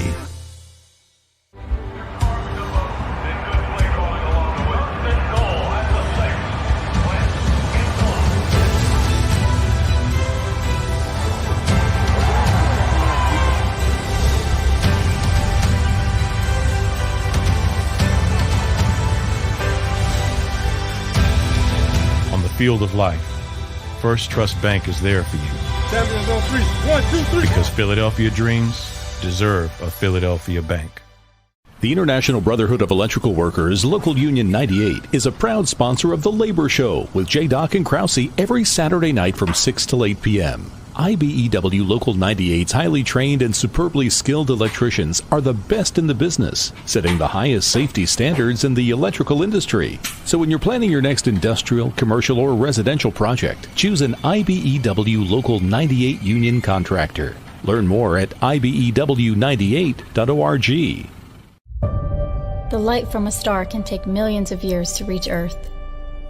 So when you look at a star, you're looking back in time. But I see the future. I see exploration and courage. I see my country finding new horizons out there.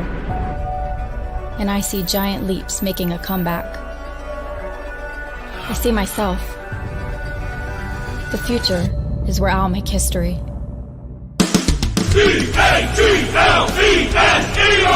Jody Mack, the legendary sports talker, joins forces with NFL insider John McMullen. Start your morning with Johnny Mack and Jody Mack across the JAKIB Media Network.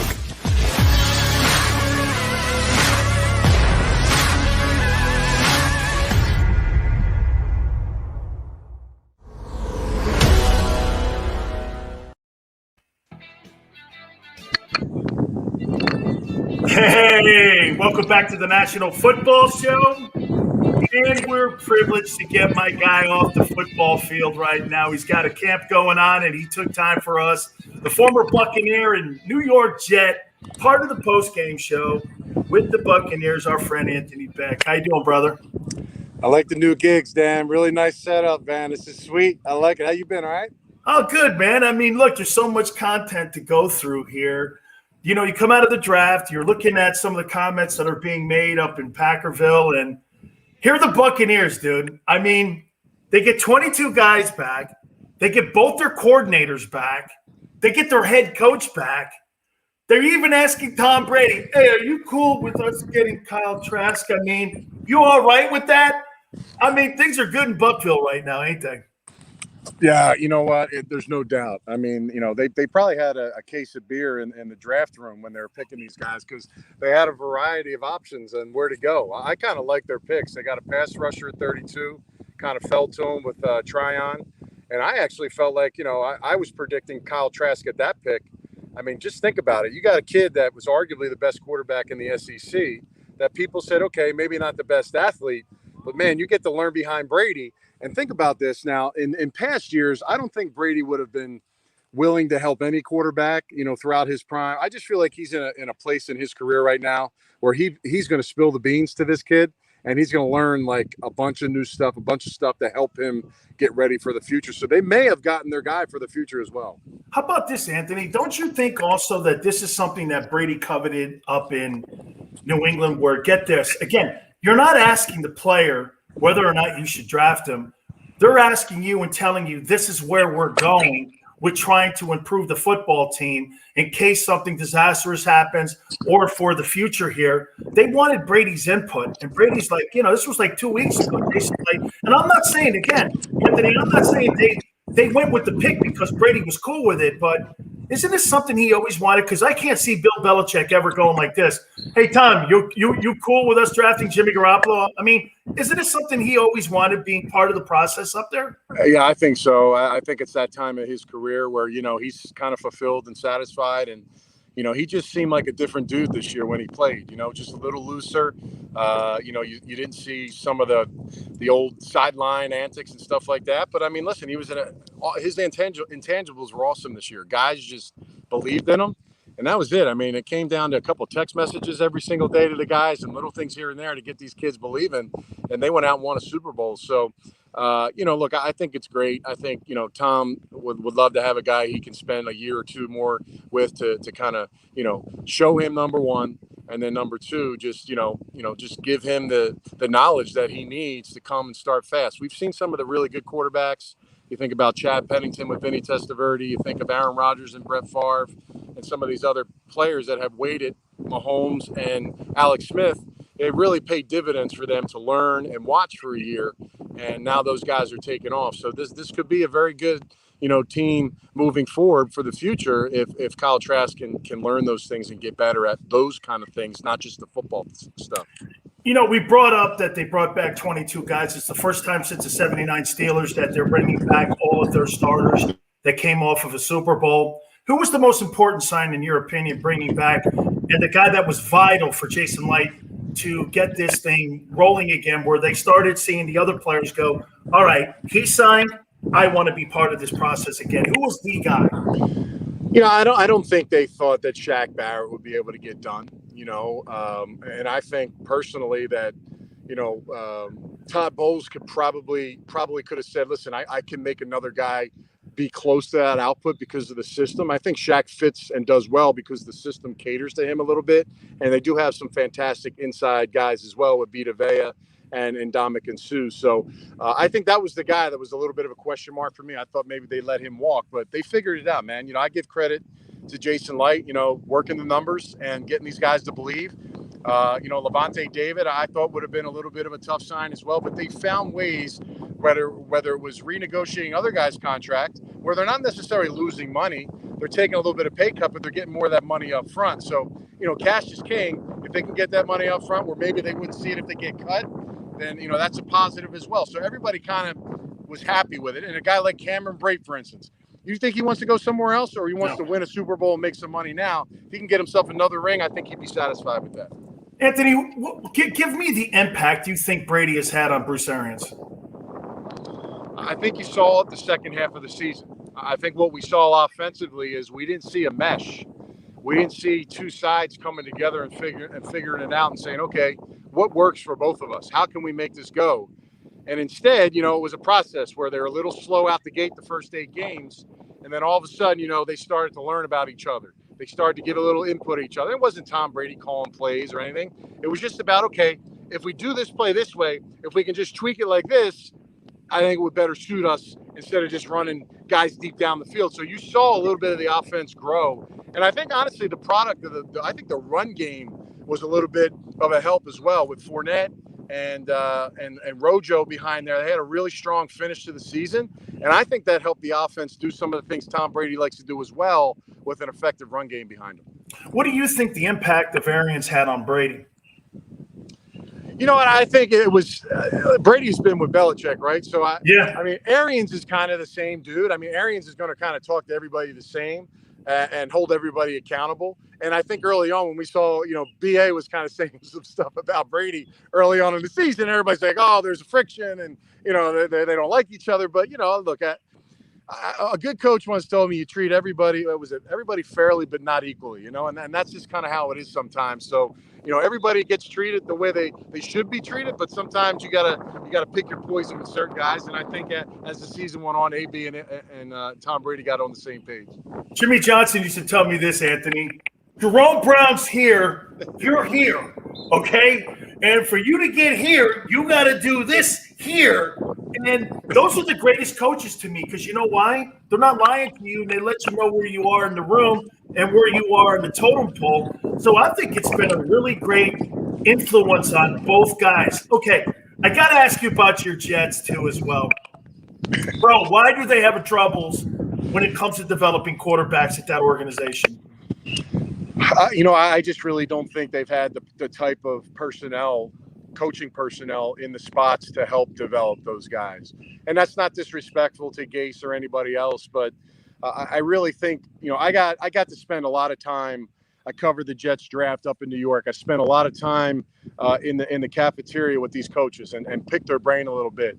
And, number one, personnel-wise, I think, Joe Douglas was adamant, maybe overly, to make sure he had people around Zach Wilson to make sure that he can be successful. And they got a top 10 player in their guard at 14. They moved up for him, gave a little assets up for it. Elijah Moore is the best slot receiver in the draft, and they got him in the second round. He's a first-round guy. And look, Zach Wilson, I mean, his job gets a little easier when you have an offensive coordinator, quarterback coach that is competent and understands the strengths of what they got. Well, they picked a guy that they feel like is the best guy out of all the other quarterbacks they could have picked it to fill that gap to make this offense go. And I look at the coaching staff. You see a lot of young coaches mixed in with a lot of veteran. Like Coach Calabrese is the quarterback coach. He's like a 4-year coach in the league. But the passing coordinator is Coach Knapp. Knapp's been around for 30 years, man. Coach Michael Vick, Schaub. I mean, this guy's, he's been around Matt Ryan. He's been around some great quarterbacks. So you get a good, healthy mix. Sometimes you get a coach that's a new coach that doesn't quite understand how to build his staff, and it ends up wrecking everything, where they got some really good, talented coaches. And I think their offensive line coach, who Kyle Shanahan desperately wanted to keep, John Benton, is a gem, man. The guy's super smart, and he feels like this line right now is as good as any line he's had, even in San Francisco, where they have pretty good movement and push in their outside zone scheme there. All right, finally here, dude. I got to ask you this. What the hell's going on in Green Bay? I have never – and now, look, you know what I don't want to come off as? Old dude on the front lawn, get off my lawn kind of guy because, back in the day, when I played against John Elway. These guys were tough dudes, and they one guy played on a prosthetic. I'm like, no, I don't want to be that guy, I mean, but it comes to a point where you're just seeing this thing public, and you're hearing a general manager say, well, he's our quarterback for the foreseeable future. I mean, I wouldn't want my wife to talk to me like that Dan's my husband for the foreseeable future. I've been married 33 years. That might bug me, You've had a relationship with the guy for a long time. I mean, you think this thing gets resolved by the start of the 2021 season? I don't think so. I'll be honest with you. I think Aaron's going to hold his ground. I think that the communication seems to be atrocious in that organization. And it's funny when every time something comes up and Aaron has something to say or he does something, all of a sudden we hear all the coaching staff and all the players all the personnel guy talk about, they just gush about everything about the guy. So I'm thinking to myself, why isn't he happy? I mean, he isn't happy because they drafted Jordan Love. He wants to be at least in the mix. He doesn't want to make the pick. He just wants to be, hey, listen, this is our move. We're close. Aaron, what do you think? We got 4 guys here. How can we help him? What do you check him out? Like a little bit of that input. They don't have to take the guy he wants, but I think he just wants to feel that, that they are at the same kind of, like high risk areas he is. He knows the window's small and he's got a team that's close. But if you don't fill those voids, how are they going to get over the hump? Yeah, well, everybody's like, oh, they got to the NFC, second round of the playoffs, all this stuff. Well, yeah, they did, but you know what? It wasn't enough to get over the top. I think he probably's got a good feel on it, why it's not happening. And look, he's got a little leverage now. Say what you want. Maybe he's got something with Jeopardy. I mean, if somebody's going to pay $10 million to somebody, oh, yeah. Guess what? Sign me up. I'll be asking questions for the next 15 years. So, I think he loves the game. He just wants, if he's talking about going to 49ers in Oakland, I don't know. Is that better than Green Bay? I don't know. You know what I'm saying? But, he might want to get closer to the West Coast. I can't imagine he'll want to play for Gruden. That doesn't make much sense to me. Kyle Shanahan, I believe, would truly get the most out of what he can do and the players because he's so smart. I think he's the coach right now. It's on top of his game. So that would make a little sense. But I'll tell you what, man, I'm going to go against the grain here. I think he may actually hold out and not play and just say, hey, here's your money back. I'm sitting out. And then, look, he's got the option to leave the year after. So it's really – he's got a little more leverage than the team right now. If the team's just going to say, hey, we're just going to go with Jordan Love, then good luck, because I don't think that's going to be a real good thing for that football team. So we'll see what happens. But I'm going to lean on the side that maybe not a lot of people are taking and just assume things will get worked out. I think he's going to stay strong with it. Yeah, I agree with you, dude. Like you just said, I don't think it's about the quarterback, but I think it's a part of it. Like last year in the NFC title game, they give up that play and that touchdown going into the end zone against the Bucs. They don't go for it on 4th down, and they're still 26-6, right? They're still 26-6. He's gone to 2 conference championships. This guy's got. And clearly, Rodgers was not happy about that call, right? So It's just like, man, sometimes you go away from the analytics, man. You got one of the best ever. Just let them lose the game or win the game for you. At the end of the day, that's what you got to do sometimes. And they chose a different route, and that would hurt. It would hurt me. If I was him after that game, that would hurt. That's the game changer of his career if they get that play. Absolutely. Beck, thank you so much, Anthony, for coming aboard, brother. I appreciate it, man. Yeah, you got it. Best of luck with the show, man. You got it. That is Anthony Beck, our guy, former Buccaneer and New York Jet. He's now part of the broadcast team for the Tampa Bay Buccaneers. And yeah, man, this Aaron Rodgers story is just continuing to blow up. And Anthony believes that he's not going to, in any way whatsoever, be part of the 2021 Packer season here. And I find that hard to believe. I really do. I find that hard to believe that he's not going to be part of that whole entire equation. So we shall see how this whole thing plays out. Look, if you're Green Bay, don't you bend over backwards to kiss this guy's ass to make sure that he's happy so that you can get him back. Or, as I said a couple segments back, maybe this is how you want to play it out because your track record shows that you have done this before in the past. This is how this divorce happened with Brett Favre. This is how it ended with him. It wasn't, one of those I'll tell you, to give you the comparison. How many people look at the divorce that the Patriots had with Brady, and you look at that and you go like this? That thing could have gotten really ugly really fast, right? The Patriots put it on Brady. Brady wanted out. What an absolute olive branch that was for New England. You see, when I look at Green Bay, don't you feel Green Bay's pushing Aaron Rodgers out? The Patriots did this. They never offered him a deal ever. They never offered Brady a deal. They waited until the very last second before free agency began. They waited. Brady didn't want to wait.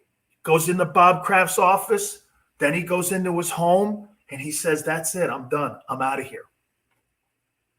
It was all on Tom Brady. The Patriots were sitting back like this. And I'm going to tell you what I think happened this last year, this COVID year. I think the Patriots went like this. It's better for us and our fans that we didn't have the successful season that we wanted to have.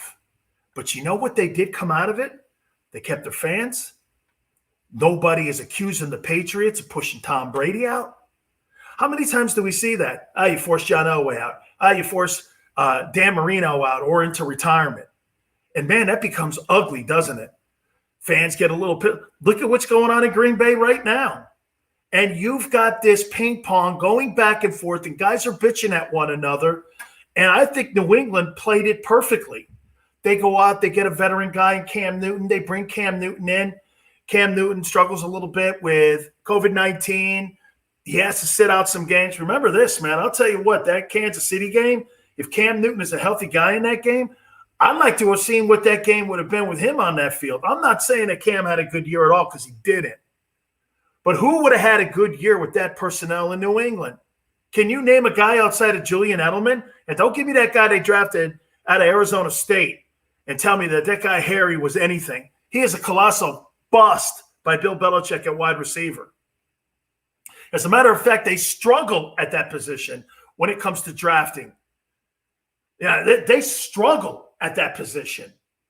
So, I mean, but how they handled it compared to what the Packers are handling it, hey, I will tell you, Green Bay needed to take a page because if you're trying to move off of Aaron Rodgers, that ain't the way to do it. And I am starting to agree with Anthony. I think what this guy's going to do, this guy's going to hold out, and he's going to go like this. I'm not playing for you until you move me. And if you don't want to move me, then get this. I'll just wait until the following year, and I'll be a free agent, and I'll move, and we both lose in the process. Why, if you're Green Bay, do you want to stay married to this guy? Okay? Why do you want to stay married to this guy? You don't want to stay married to him if you're the Packers. And if you're Aaron Rodgers, you do not want to stay married to him. All right. Let's go over to here now. And you heard Anthony Becht bring up John Gruden, and that was one of the comments that was being made that potentially that'd be a landing place for Aaron Rodgers.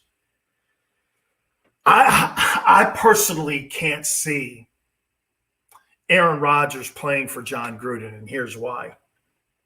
You go from Green Bay, where you have a ready-made football team that's been to 2 NFC championships. Okay, is the defense a little bit suspect on that side of the ball in Green Bay? Absolutely. But the defense in Green Bay is 10 times better than the defense in Las Vegas. The Raiders can't tackle. The Raiders can't get people on the ground. The Raiders can't pass rush. So why would you go to a lesser place? Are you trying to win championships, or do you want your last few years? Now, see, you got to understand something. Look at J.J. Watt. Do you really believe J.J. Watt went to the Arizona Cardinals because he thought he'd win a Super Bowl? Or do you think that J.J. Watt went to the Arizona Cardinals because he wanted a great ending to his career in a comfort zone. Do you think he took comfort zone versus winning? He could have went to Buffalo. Buffalo put a deal on the table. As a matter of fact, the Cleveland Browns put a deal on the table, and so did the Packers, where he played his college ball up in Wisconsin. They all put deals on the table. Those were better football teams than Arizona. And I'm not saying Arizona's not a bad – with Chandler there and all them dudes, man. I'm not saying that they're not a bad football team because they are a good football team, okay? That team can get after people. And when you add J.J. Watt to the mix, okay, all right, I kind of see it, but you think they're one of the best teams in the NFC West? I don't. Okay, when I look at that division, there's no question that the Rams got better getting Matthew Stafford in the room. There's no question that you have a guy in Russell Wilson who's still going to be the bell cow in that division. I mean, that division itself is outstanding. And if Garoppolo's healthy, for the record, okay, Garoppolo could be in the conversation with Matthew Stafford. He's gone farther in the playoffs than what Matthew Stafford has ever done. So if Garoppolo's healthy, I don't know. Garoppolo could actually be the second best quarterback in that division. Or, yeah, the second best quarterback in that division. Going to the Raiders, I mean, Derek Carr, I think, watch this. I think when you look at a place like Derek Carr and you look at the Raiders and you do this, I don't know, why would I go there? Why would I go to the Raiders? It just doesn't make sense there. Why would I want to try to go to an NFC West team or try to go to an AFC West? Like Becht said, those places are all kind of like, they're all kind of like closed off to him now. Okay? I mean, and going and playing in the AFC West or going and trying to play in, because he's a West Coast guy. That's where I'm saying he's trying to play in one of those two divisions, AFC West, or he's trying to play in the NFC West. Well, you're not going to go to San Francisco now. Okay? You're not going to get a job now, say with the Chargers. You're not getting a job with the Rams. Now, could you get a job with the 49ers? You know, I said that, but I just thought about that, and I'm thinking, okay, would you cash in Trey Lance and Jimmy Garoppolo and send those guys to Green Bay for Aaron Rodgers? Boy, I just talked myself into that deal. Yeah, I would. And draft choices? Yeah, I would. Okay? Yeah, I would do that. So, yeah, okay. Okay, maybe I would do that. All right. You talked me into it. Would Kyle Shanahan go, hey, guess what? He wants to come home and play where he played his college ball at Cal. Okay. Would you change course just like that with John Lynch? That's the kind of guy that makes you change course, though, isn't it? Watch this. You've got Jimmy Garoppolo. You're getting ready. You got Trey Lance. All of a sudden, the Packers call. Hey, look. You send those two quarterbacks to us plus draft choices. We'll send you Aaron Rodgers. If you're John Lynch, the GM, and you're Kyle Shanahan, what do you do? Do you go like this? Do you take the game plan and do you look at it and you just had the whole game plan written out and do you go like this? Okay. We're going to start all over again here. Okay. Aaron Rodgers is now on the table for us, guys. What are we going to do? Are we going to rip that plan up? You bet your ass you rip that plan up. You bet your ass. And what you love about this story is every single day that there's something new that's coming out of this story here. And make no mistake about it. This thing here is going to be very interesting. All right, little programming note. We were just told that we're getting Kevin Colbert tomorrow. That'll be 5 o'clock Eastern time that we're going to get the president and general manager of the Pittsburgh Steelers tomorrow. We'll talk to him about the restructuring of Ben Roethlisberger's contract, what they liked in Najee Harris, okay, the fact that football team last year got off to an impressive start, and they ended up kind of fading towards the end. So Kevin Colbert will join us tomorrow, the general manager of the Pittsburgh Steelers, and Kadri Ishmael, too, who's part of the broadcast team for the Ravens. As the Ravens prepare, they'll be one of the favorites to go into the 2021 season. And I like that football team. They upgraded on defense. Calais Campbell's on that football team. They got the defensive end from Jacksonville / through Minnesota. That's a good-looking group there, and I think that football team is going to do a great job. So those guys are scheduled with us tomorrow. We appreciate everybody jumping aboard. Krause, great job. And, hey, we'll catch you on the flip side. You keep it right here on the National Football Show.